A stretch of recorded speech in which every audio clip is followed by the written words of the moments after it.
১৯৭১ সাল, যে যুদ্ধ শুধু মানচিত্র বদলায়নি, বদলে দিয়েছিল পুরো দক্ষিণ এশিয়া।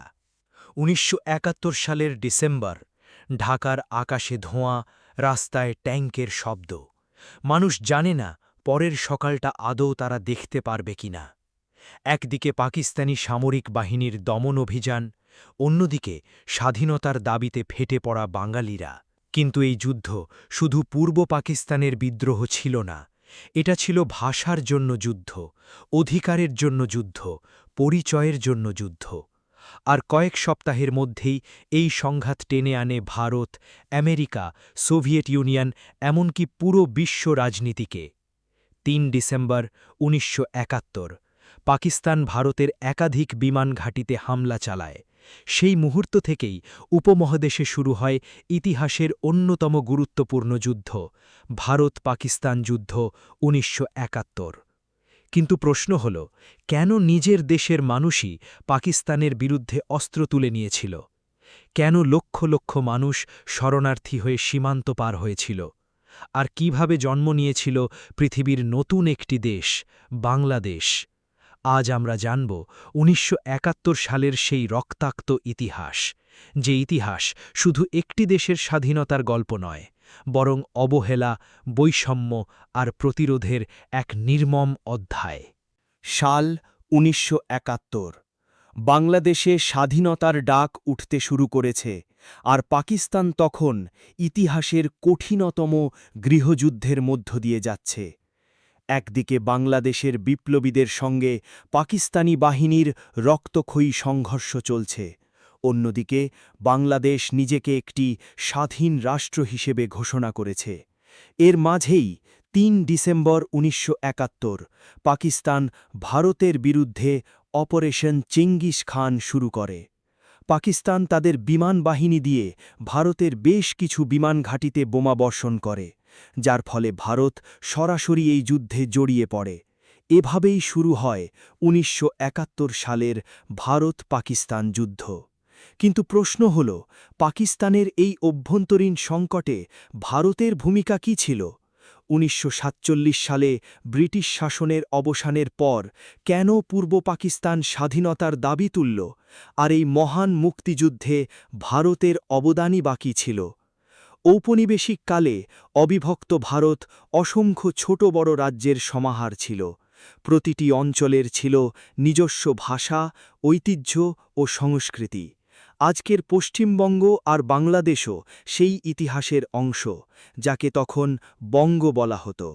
ত্রয়োদশ শতাব্দী থেকে এই অঞ্চলে মুসলিম শাসন থাকলেও ধর্মের চেয়েও মানুষ তাদের বাংলা ভাষা ও ঐতিহ্যের সঙ্গে বেশি একাত্মবোধ করত। ভিন্ন ধর্ম হওয়া সত্ত্বেও সাম্প্রদায়িক সম্প্রীতি ছিল অটুট। কিন্তু ১৭৫৭ সালে ব্রিটিশ শাসন শুরুর পর থেকে বিভাজনের রাজনীতি শুরু হয়। তবে সবকিছুর ঊর্ধ্বে একটি বিষয় ছিল অভিন্ন, সেটি হল বাঙালির জাতিসত্তা। ১৯৪৭ সালে ব্রিটিশদের বিদায়ের পর জন্ম নেয় দুটি দেশ, ভারত ও পাকিস্তান। মুসলিম সংখ্যাগরিষ্ঠ অংশটি পাকিস্তান গঠন করে, আর ভারত নিজেকে একটি ধর্মনিরপেক্ষ গণতান্ত্রিক রাষ্ট্র হিসেবে ঘোষণা করে। ধর্মের ভিত্তিতে সীমানা নির্ধারিত হলেও একই সংস্কৃতি ও ভাষার মানুষ দুটি ভিন্ন দেশের অংশ হয়ে যায়। যেমন অর্ধেক পাঞ্জাব পাকিস্তানে আর বাকি অর্ধেক ভারতের অন্তর্ভুক্ত হয়। এই বিভক্তির রেখা থেকে বাংলাও রক্ষা পায়নি। প্রথম দিকে দেশভাগকে প্রত্যাখ্যান করলেও শেষ পর্যন্ত পশ্চিমবঙ্গ ভারতের অংশ হয়, আর পূর্ববঙ্গ পাকিস্তানের সাথে যুক্ত হয়। তাদের আশা ছিল, ধর্মীয় ভিত্তিতে গড়া পাকিস্তানে তারা উন্নত সামাজিক ও অর্থনৈতিক মর্যাদা পাবে। পাকিস্তানের শাসকরা তাদের মৌলিক অধিকার ও ন্যায্য পাওনা নিশ্চিত করবে, এমনটাই ছিল সাধারণ মানুষের স্বপ্ন। কিন্তু দেশভাগের সময় শুরু হয় ইতিহাসের ভয়ঙ্করতম বাস্তুচ্যুতি। হিন্দুরা পাকিস্তান থেকে ভারতে, আর মুসলিমরা ভারত থেকে পাকিস্তানে পাড়ি জমাতে থাকে। পশ্চিমবঙ্গ ও বিহার থেকেও অনেক মুসলিম পূর্ববঙ্গে চলে আসে। এই ব্যাপক স্থানান্তরের ফলে শুরু হয় ভয়াবহ দাঙ্গা ও অরাজকতা। লাখ লাখ মানুষ প্রাণ হারায়, ঘরবাড়ি ছারখার হয়ে যায়। প্রায় ১৪ লাখ মানুষ তাদের ভিটেমাটি হারায়। প্রাণহানির সংখ্যা 2 লাখ থেকে 20 লাখ পর্যন্ত বলা হয়। এই টালমাটাল পরিস্থিতির মধ্যেই বিশ্ব মানচিত্রে পাকিস্তানের আবির্ভাব ঘটে, কিন্তু নতুন এই দেশটির 2 অংশের মধ্যে দূরত্ব ছিল প্রায় 1600 কিলোমিটার। ভৌগোলিক দূরত্ব ছাড়াও ছিল জাতিগত বৈষম্য। পূর্ব পাকিস্তানের মুসলিম সংখ্যাগরিষ্ঠ মানুষ ছিল বাঙালি মুসলিম, অন্যদিকে পশ্চিম পাকিস্তানে পাঞ্জাবি, সিন্ধি ও পাঠানদের আধিপত্য ছিল। সংখ্যায় বেশি হওয়া সত্ত্বেও বাঙালিদের সব ক্ষেত্রে অবজ্ঞা করা হতো। প্রশাসন, রাজনীতি ও সেনাবাহিনী সবকিছুর নিয়ন্ত্রণ ছিল পশ্চিম পাকিস্তানিদের হাতে। পাকিস্তানের সমস্ত ক্ষমতা কেন্দ্রীয় সরকারের এক জায়গায় কুক্ষিগত ছিল। 1947 সালে লিয়াকত আলী খান প্রধানমন্ত্রী এবং মোহাম্মদ আলী জিন্নাহ গভর্নর জেনারেল হিসেবে দায়িত্ব নিলেও পূর্ব পাকিস্তানকে কখনোই সঠিক প্রতিনিধিত্বের সুযোগ দেওয়া হয়নি। এই বৈষম্য থেকেই রাজনৈতিক অস্থিরতার শুরু। 1948 সালের 21শে মার্চ জিন্নাহ উর্দুকে পাকিস্তানের একমাত্র রাষ্ট্রভাষা হিসেবে ঘোষণা করেন, যা বাঙালির ওপর এক চরম আঘাত ছিল। বাঙালির জন্য উর্দু ছিল একটি ভিনদেশী ভাষা, যা কেবল উচ্চপদস্থ অভিজাতরা ব্যবহার করত। অথচ পূর্ব পাকিস্তানের প্রায় সবাই ছিল বাংলাভাষী। ভাষার ওপর এই জোরপূর্বক আধিপত্যের বিরুদ্ধে শুরু হয় ঐতিহাসিক ভাষা আন্দোলন। ছাত্র ও বুদ্ধিজীবীরা রাজপথে নেমে আসেন। 1952 সালের দিকে এই আন্দোলন চূড়ান্ত রূপ নিলে সরকার 144 ধারা জারি করে সব ধরনের মিছিল মিটিং নিষিদ্ধ করে। 1952 সালের 21শে ফেব্রুয়ারি ঢাকার ছাত্ররা 144 ধারা ভঙ্গ করে রাজপথে নামলে পুলিশ নির্মমভাবে গুলি চালায়। এতে রফিক, সালাম, বরকতসহ বেশ কয়েকজন প্রাণ হারান। এই রক্তক্ষয়ী সংগ্রামের পর 1956 সালে পাকিস্তান সরকার বাংলাকে রাষ্ট্রভাষার মর্যাদা দিতে বাধ্য হয়। ভাষার দাবি পূরণ হলেও বাঙালির মনে যে ক্ষোভ জন্মে নিয়েছিল তা পরবর্তী স্বাধিকার আন্দোলনের ভিত্তি হিসেবে কাজ করে। সাংস্কৃতিক বৈষম্যের পাশাপাশি ছিল চরম অর্থনৈতিক শোষণ। পাকিস্তানের মোট রাজস্বের 62% আসত পূর্ব পাকিস্তান থেকে, কিন্তু বাজেটের 70% ব্যয় করা হতো পশ্চিম পাকিস্তানের উন্নয়নে। পূর্ব পাকিস্তানের অর্থনৈতিক প্রবৃদ্ধির হার ছিল মাত্র 2.6%, যেখানে পশ্চিম পাকিস্তানের ছিল 4.4%। এই পাহাড়সম বৈষম্য দূর করতে 1966 সালে আওয়ামী লীগ নেতা শেখ মুজিবুর রহমান বাঙালির মুক্তির সনদ হিসেবে 6 দফা দাবি পেশ করেন। এই দাবিতে পূর্ব পাকিস্তানের জন্য পূর্ণ স্বায়ত্তশাসন, আলাদা মুদ্রানীতি, আলাদা রিজার্ভ ব্যাংক এবং নিজস্ব প্রতিরক্ষা বাহিনী গঠনের প্রস্তাব দেওয়া হয়। পাকিস্তান সরকার একে দেশদ্রোহী কর্মকাণ্ড হিসেবে অভিহিত করে এবং প্রত্যাখ্যান করে। বাঙালির জাতীয়তাবাদী আন্দোলন দমনের জন্য তারা দমন-পীড়নের পথ বেছে নেয়। 1968 সালে সরকার শেখ মুজিবুর রহমান সহ আরও অনেককে রাষ্ট্রদ্রোহিতার অভিযোগে গ্রেফতার করে, যা ইতিহাসে আগরতলা ষড়যন্ত্র মামলা নামে পরিচিত। কিন্তু বাংলার মানুষের কাছে বঙ্গবন্ধু তখন প্রিয় নেতা এবং আশার আলো হয়ে উঠেছেন। তার গ্রেফতারের খবর ছড়িয়ে পড়লে ছাত্র জনতা রাজপথে নেমে আসে। শুরু হয় তীব্র গণ অভ্যুত্থান। গণরোষের মুখে আইয়ুব খান পদত্যাগ করতে বাধ্য হন এবং জেনারেল ইয়াহিয়া খানের হাতে ক্ষমতা হস্তান্তর করেন। এরপর প্রেসিডেন্টের পদ সামলান জেনারেল ইয়াহিয়া খান। 1970 সালে পাকিস্তানে প্রথমবারের মতো সাধারণ নির্বাচন অনুষ্ঠিত হয়। পাকিস্তান সরকার ভেবেছিল পশ্চিম পাকিস্তানের দলগুলোই সংখ্যাগরিষ্ঠতা পাবে, কিন্তু ফলাফল দেখে তারা স্তব্ধ হয়ে যায়। আওয়ামী লীগ নির্বাচনে নিরঙ্কুশ বিজয় লাভ করে। 313টি আসনের মধ্যে 167টি আসন পেয়ে একক সংখ্যাগরিষ্ঠতা অর্জন করে তারা। তবে এই সবকটি আসনই ছিল পূর্ব পাকিস্তানে। অন্যদিকে জুলফিকার আলী ভুট্টোর নেতৃত্বাধীন পাকিস্তান পিপলস পার্টি পশ্চিম পাকিস্তানে 86টি আসন পেলেও পূর্ব পাকিস্তানে কোনো আসন পায়নি। নিয়ম অনুযায়ী আওয়ামী লীগের সরকার গঠনের কথা থাকলেও পশ্চিম পাকিস্তানের শাসক গোষ্ঠীর তাতে কোনো আগ্রহ ছিল না।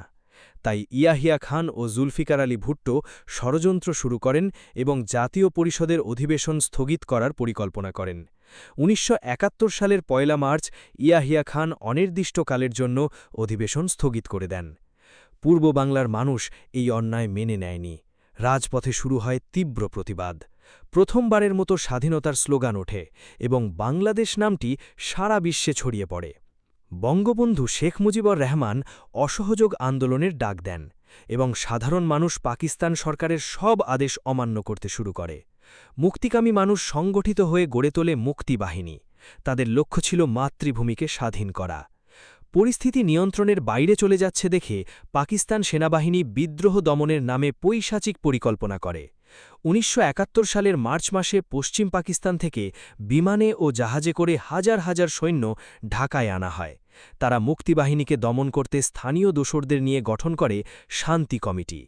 কিন্তু এই শান্তি কমিটি শান্তির বদলে সাধারণ মানুষের ওপর অকথ্য নির্যাতন ও লুটোরাজ শুরু করে। সারা দেশে আইন শৃঙ্খলা ভেঙে পড়ে। পশ্চিম পাকিস্তান সরকার যখন দেখল কোনোভাবেই বাঙালির কণ্ঠ রোধ করা যাচ্ছে না, তখন তারা ২৫শে মার্চ রাতে ইতিহাসের বর্বরচিত গণহত্যার পরিকল্পনা করে, যার নাম দেওয়া হয় অপারেশন সার্চলাইট। এটি কেবল কোনো মাসরিক অভিযান ছিল না, এটি ছিল একটি পরিকল্পিত মানবতাবিরোধী অপরাধ। ২৫শে মার্চ বাংলাদেশের মানুষের জীবনে সবথেকে অন্ধকার রাত হিসেবে নেমে আসে। পুরো শহর সিল করে দেওয়া হয়। বন্ধ করে দেওয়া হয় টেলিফোন ও যোগাযোগ ব্যবস্থা। বিদেশি সাংবাদিকদের জোরপূর্বক বের করে দেওয়া হয়, যাতে বিশ্ববাসী এই বর্বরতার খবর না পায়। শুরুতেই বঙ্গবন্ধু শেখ মুজিবুর রহমানকে গ্রেফতার করা হয়। অপারেশন সার্চলাইটে পাকিস্তানি সেনারা নির্বিচারে সাধারণ মানুষ ও বিপ্লবীদের ওপর ঝাঁপিয়ে পড়ে। এই ভয়াবহ হত্যাযজ্ঞের কারণে প্রাণভয়ে লক্ষ লক্ষ মানুষ সীমান্ত পাড়ি দিয়ে ভারতে আশ্রয় নিতে শুরু করে। ৯ মাস ধরে চলা এই যুদ্ধে পাকিস্তানি বাহিনীর হাতে প্রাণ হারায় ৩ লাখ মানুষ। অগণিত মা বোনের ওপর চালানো হয় পাশবিক নির্যাতন। পাকিস্তান সেনাবাহিনীর এই কলঙ্কিত অধ্যায় যখন সারা বিশ্বে নিন্দিত হচ্ছিল, তখনও মার্কিন যুক্তরাষ্ট্রের মতো তৎকালীন কিছু পরাশক্তি তাদের সমর্থন দিয়ে যাচ্ছিল। তবে গ্রেপ্তারের আগেই বঙ্গবন্ধু শেখ মুজিবুর রহমান বাংলাদেশের স্বাধীনতা ঘোষণা করেন। পরে ২৭ মার্চ কালুরঘাট বেতার কেন্দ্র থেকে মেজর জিয়াউর রহমান বঙ্গবন্ধুর পক্ষে স্বাধীনতার সেই ঘোষণা পাঠ করেন। On behalf of our great national leader, the Supreme Commander of Bangladesh, Sheikh Mujibur Rahman, do hereby proclaim the independence of Bangladesh. তবে এই স্বাধীনতা অর্জন সহজ ছিল না। 10 মিলিয়নেরও বেশি শরণার্থী ভারতে আশ্রয় নেওয়ায় ভারতের ওপর বিশাল অর্থনৈতিক ও সামাজিক চাপ সৃষ্টি হয়। ভারত শুরু থেকেই এই পরিস্থিতির ওপর নজর রাখছিল এবং শেষ পর্যন্ত মানবিক কারণে তারা বাংলাদেশের এই যুদ্ধের অংশ হয়ে পড়ে।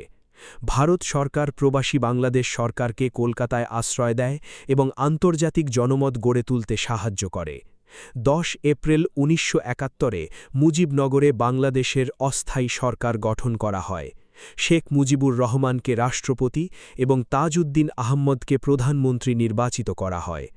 ভারতের তৎকালীন প্রধানমন্ত্রী ইন্দিরা গান্ধী সিদ্ধান্ত নেন যে এই সংকট নিরসনে ভারত সরাসরি সাহায্য করবে।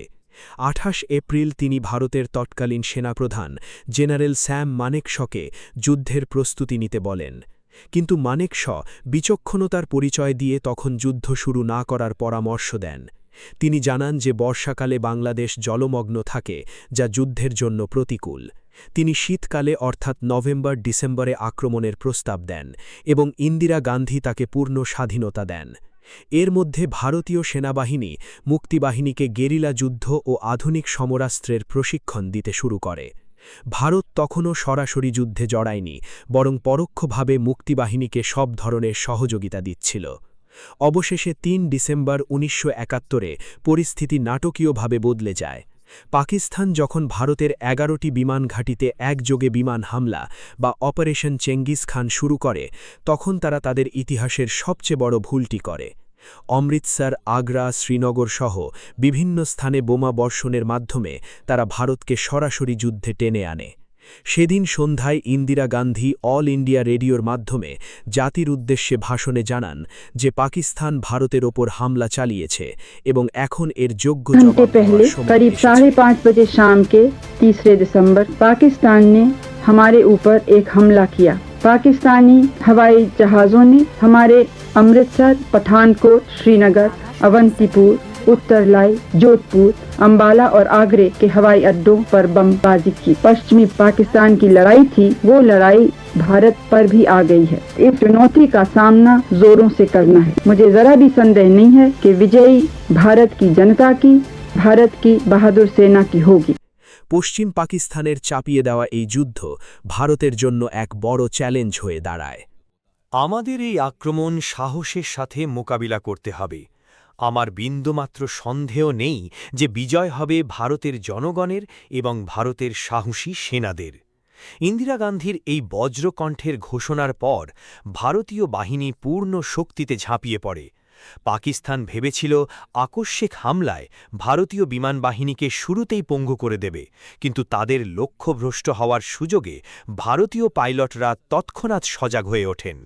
পাকিস্তান ভারতের বিমানঘাঁটির ক্ষতি করতে না পারলেও ভারতীয় বিমানবাহিনীর পাল্টা আক্রমণে পাকিস্তানের সরগোধা সহ গুরুত্বপূর্ণ বিমানঘাঁটিগুলোর রানওয়ে বিধ্বস্ত হয়ে যায়।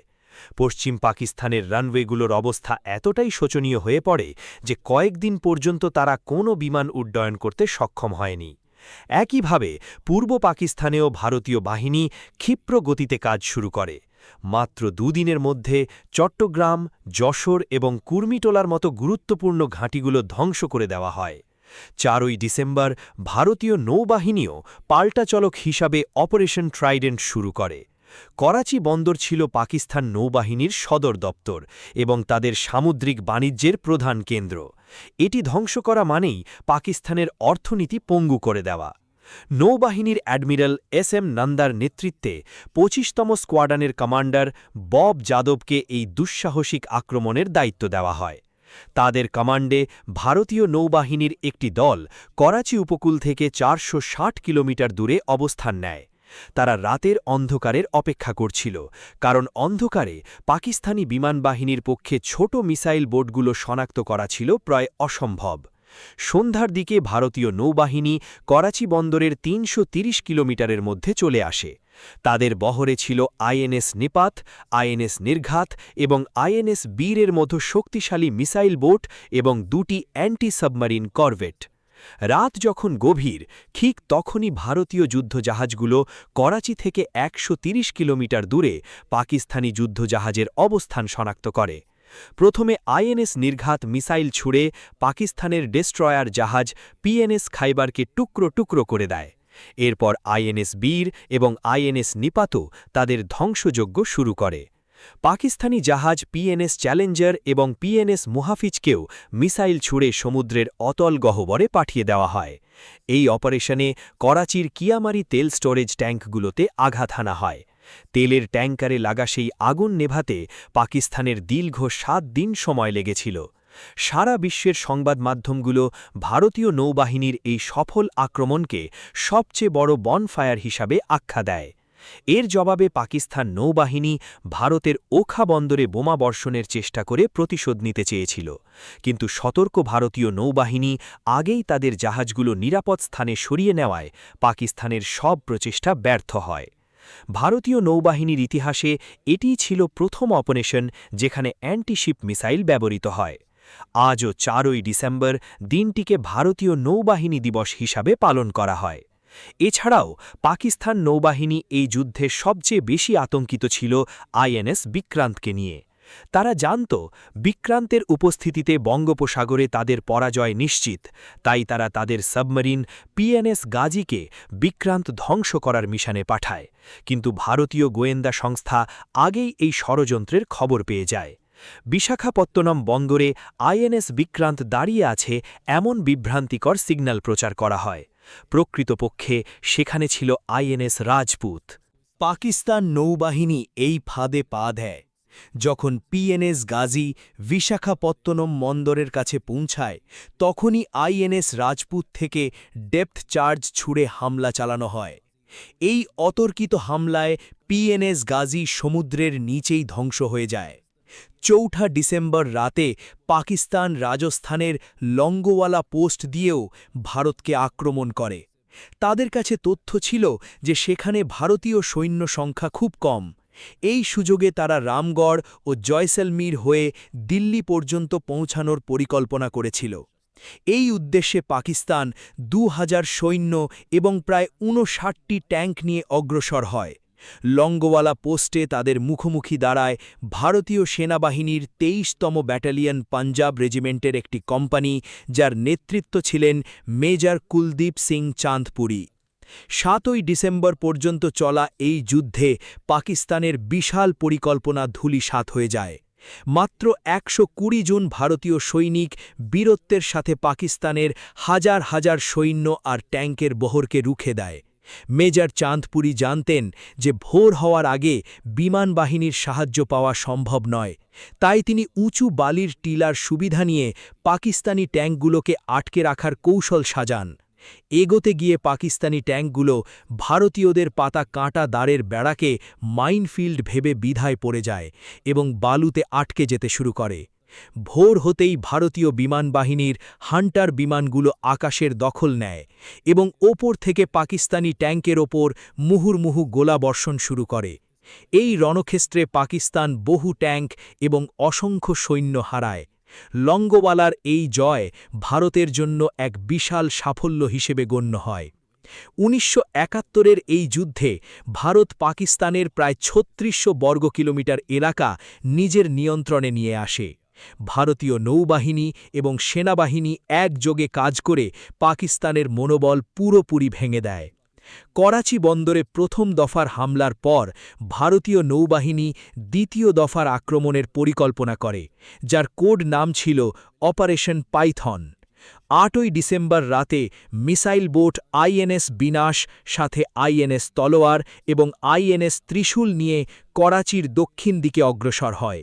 আইএনএস বিনাশ তার শক্তিশালী অ্যান্টিশিপ মিসাইল দিয়ে কিয়ামারি তেলের ডিপোতে পুনরায় আঘাত হানে।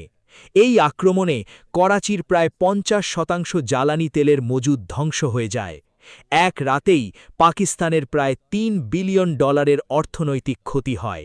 সমুদ্র এবং আকাশ উভয় দিক থেকেই পাকিস্তান তখন দিশেহারা। এই আক্রমণে করাচি বন্দরের ব্যাপক ক্ষয়ক্ষতি হয়। করাচির প্রায় ৫০% জ্বালানি তেলের মজুদ নিমিষেই শেষ হয়ে যায়। এক রাতেই পাকিস্তান প্রায় $৩ বিলিয়ন অর্থনৈতিক ক্ষতির সম্মুখীন হয়। এই অভিযানে ভারতীয় নৌবাহিনীর কোনো ক্ষতি না হলেও পাকিস্তান আকাশ ও সমুদ্র উভয় দিক থেকেই দিশাহারা হয়ে পড়ে। পরিস্থিতির ভয়াবহতা দেখে পাকিস্তান আন্তর্জাতিক মহলের দ্বারস্থ হয় এবং ভারতকে যুদ্ধ থেকে বিরত রাখার জন্য অনুরোধ জানায়। ৪ ডিসেম্বর যখন একদিকে যুদ্ধ চলছে, ঠিক তখনই জাতিসংঘের নিরাপত্তা পরিষদ জরুরি বৈঠকে বসে। সেই আলোচনায় মার্কিন যুক্তরাষ্ট্র সরাসরি পাকিস্তানের পক্ষে অবস্থান নেয়। চীন ও যুক্তরাজ্য সুর মেলায় এবং ভারতকে অবিলম্বে যুদ্ধবিরতি ঘোষণা ও বাংলাদেশ থেকে সৈন্য প্রত্যাহারের চাপ দেয়। কিন্তু বিশ্ব রাজনীতির এই জটিল সমীকরণে ভারতের অকৃত্রিম বন্ধু হিসাবে এগিয়ে আসে সোভিয়েত ইউনিয়ন। তারা দুবার নিরাপত্তা পরিষদের প্রস্তাবে ভেটো প্রদান করে ভারতের ওপর আসা আন্তর্জাতিক চাপ রুখে দেয়। এর মূলে ছিল ৯ অগস্ট ১৯৭১ সালে স্বাক্ষরিত ভারত সোভিয়েত শান্তি ও মৈত্রী চুক্তি। এই বন্ধুত্ব আরও গাঢ় হয় যখন সোভিয়েত ইউনিয়ন বাংলাদেশকে স্বাধীন করার লড়াইয়ে ভারতকে শুধু রাজনৈতিক নয় বরং সামরিক শক্তি দিয়েও সাহায্য করার আশ্বাস দেয়। এরই মধ্যে ভারত ৬ ডিসেম্বর আনুষ্ঠানিকভাবে বাংলাদেশকে স্বাধীন রাষ্ট্র হিসাবে স্বীকৃতি দেয়। একই দিনে ভুটানও বিশ্বের প্রথম দেশ হিসাবে বাংলাদেশকে স্বীকৃতি প্রদান করে। ডিসেম্বরের মাঝামাঝি যখন মার্কিন গোয়েন্দা সংস্থা জানতে পারে যে ভারত পূর্ব পাকিস্তানে চূড়ান্ত বিজয়ের পথে, তখন তারা পাকিস্তানের সমর্থনে তাদের শক্তিশালী ৭ম নৌবহর বঙ্গোপসাগরের দিকে পাঠায়।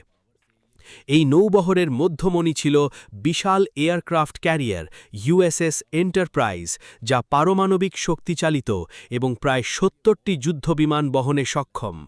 অন্যদিকে ভারতের আইএনএস বিক্রান্তের ক্ষমতা ছিল মাত্র ২০টি বিমানের। পাকিস্তানের আশা ছিল আমেরিকার এই হস্তক্ষেপে তাদের জয় নিশ্চিত হবে। পরিস্থিতি আরও জটিল হয় যখন ব্রিটেনও তাদের যুদ্ধজাহাজ HMS ঈগলকে আরব সাগরের দিকে পাঠায়। ভারতকে দুই দিক থেকে ঘিরে ফেলার এই ষড়যন্ত্র রুখতে ভারত পুনরায় সোভিয়েত ইউনিয়নের সাহায্য প্রার্থনা করে। ভারতের আহ্বানে সাড়া দিয়ে সোভিয়েত ইউনিয়ন তাদের প্যাসিফিক ফ্লিট থেকে পারমাণবিক অস্ত্রসজ্জিত ১০ম অপারেশনাল ব্যাটল গ্রুপকে বঙ্গোপসাগরের দিকে পাঠায়। কমান্ডার ভ্লাদিমির ক্রুগলিয়াকভের অধীনে সোভিয়েত নৌবহর মার্কিন ও ব্রিটিশ জাহাজগুলিকে তাদের লক্ষ্যের আয়ত্তায় নিয়ে আসে।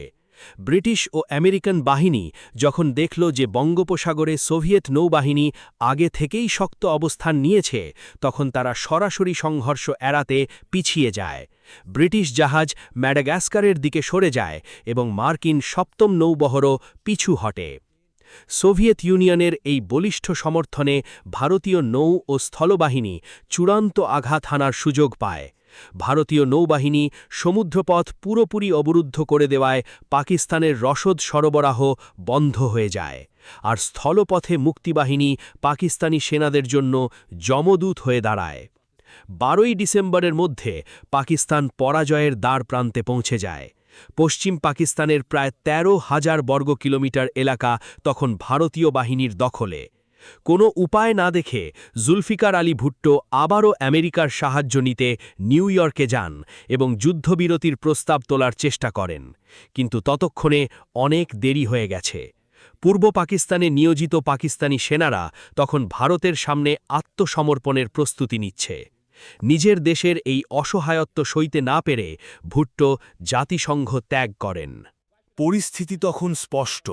১৬ই ডিসেম্বর ১৯৭১ ঢাকার রেসকোর্স ময়দানে ভারতীয় পূর্বাঞ্চলীয় কমান্ডের chief of staff major general JFR Jacob Pakistani lieutenant general AK নিয়াজির সামনে আত্মসমর্পণের দলিল তুলে ধরেন। জেনারেল নিয়াজি প্রথমে সই করতে দ্বিধাবোধ করলেও জেনারেল জেকব তাকে সতর্ক করে দেন যে সই না করলে মুক্তিবাহিনীর ক্ষোভ থেকে পাকিস্তানি সেনাদের রক্ষা করা ভারতের পক্ষে সম্ভব হবে না। অবশেষে বিকেল ৪:৩১ নিয়াজি আত্মসমর্পণের দলিলে সই করেন। ৯৩,০০০ পাকিস্তানি সৈন্য প্রকাশ্য দিবালকে ভারতীয় বাহিনীর সামনে অস্ত্র নামিয়ে রেখে মাথা নত করে দাঁড়িয়ে থাকে। দ্বিতীয় বিশ্বযুদ্ধের পর এটিই ছিল বিশ্বের বৃহত্তম সামরিক আত্মসমর্পণ। নিয়াজির সেই নত মুখে সই করার ছবি পাকিস্তানের ইতিহাসে চিরদিনের জন্য একটি কলঙ্কিত অধ্যায় হয়ে রয়। এই ঐতিহাসিক জয়ের মাধ্যমে বিশ্ব মানচিত্রে অভ্যুদয় ঘটে একটি নতুন দেশের, বাংলাদেশ। ভারতের তৎকালীন প্রধানমন্ত্রী ইন্দিরা গান্ধী এই বিজয়ের ঘোষণা দিয়ে শেখ মুজিবুর রহমানকে কারামুক্ত করার ব্যবস্থা করেন।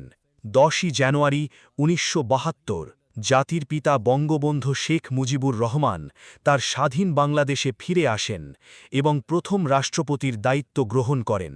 তবে এই স্বাধীনতার মূল্য ছিল অপরিসীম। ৩০ লাখ শহীদের রক্ত আর লাখো মা বোনের ত্যাগের বিনিময়ে অর্জিত হয় এই বিজয়। ১৯৭২ সালে ভারত ও পাকিস্তানের মধ্যে সিমলা চুক্তি স্বাক্ষরিত হয়, যার মাধ্যমে পাকিস্তান আনুষ্ঠানিকভাবে বাংলাদেশকে স্বাধীন রাষ্ট্র হিসেবে মেনে নিতে বাধ্য হয়। এর বিনিময়ে ভারত মানবিকতার পরিচয় দিয়ে দখলকৃত জমি এবং ৯৩,০০০ যুদ্ধবন্দীকে মুক্তি দেয়। ১৯৭৪ সালে পাকিস্তান বাংলাদেশকে পূর্ণ স্বীকৃতি প্রদান করে। এভাবেই রচিত হয় দক্ষিণ এশিয়ার এক নতুন ইতিহাস। আজ এ পর্যন্তই। আশা করি আমাদের এই আয়োজনটি আপনার ভালো লেগেছে। ঐতিহাসিক এই গল্পটি বন্ধুদের সাথে শেয়ার করতে ভুলবেন না এবং আমাদের চ্যানেলটি সাবস্ক্রাইব করে পাশে থাকুন। ধন্যবাদ।